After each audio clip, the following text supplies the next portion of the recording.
വൈകുണ്ഠസ്വാമികൾ കേരള നവോത്ഥാനത്തിന്റെ വഴികാട്ടി എന്നറിയപ്പെടുന്നു. 1809 ഇൽ കന്യാകുമാരി ജില്ലയിലെ നാഗർകോവിലിനടുത്തുള്ള സ്വാമിത്തോപ്പിൽ ജനിച്ചു. മുടി ചൂടും പെരുമാൾ എന്ന പേരാണ് മാതാപിതാക്കൾ ആദ്യം നൽകിയതെങ്കിലും സവർണഹിന്ദുക്കളുടെ എതിർപ്പുമൂലം മുത്തുക്കുട്ടി എന്നാക്കി. 1836 ഇൽ സമത്വസമാജം സ്ഥാപിച്ചു. തിരുവിതാംകൂറിലെ ചാന്നാർ സ്ത്രീകൾക്ക് മേൽമുണ്ട് ധരിക്കാനുള്ള അവകാശത്തിനുവേണ്ടി നടന്ന ചാന്നാർ ലഹളയ്ക്ക് പ്രചോദനമായി. സമപന്തി ഭോജനം സംഘടിപ്പിച്ചു. തിരുവിതാംകൂർ രാജഭരണത്തെ നീചഭരണം എന്നും ബ്രിട്ടീഷ് ഭരണത്തെ വേൺ നീചഭരണം എന്നും വിശേഷിപ്പിച്ചു.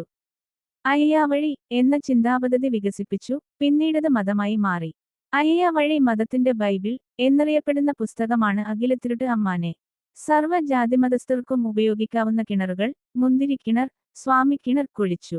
ദക്ഷിണേന്ത്യയിൽ ആദ്യമായി കണ്ണാടി പ്രതിഷ്ഠ നടത്തി. തുവയൽ പന്തി എന്ന കൂട്ടായ്മ സ്ഥാപിച്ചു.